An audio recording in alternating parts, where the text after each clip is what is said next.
কেউ ঢুকবেন না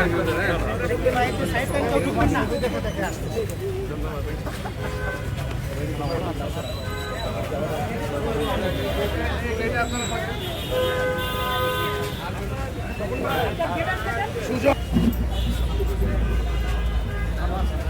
আসসালামু আলাইকুম।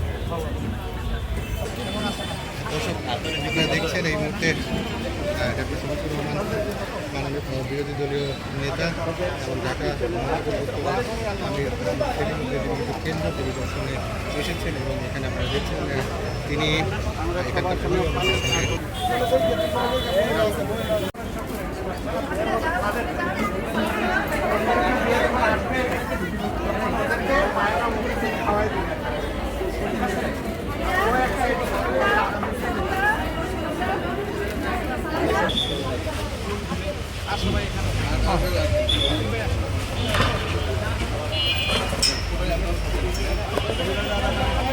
না বেলু দাদা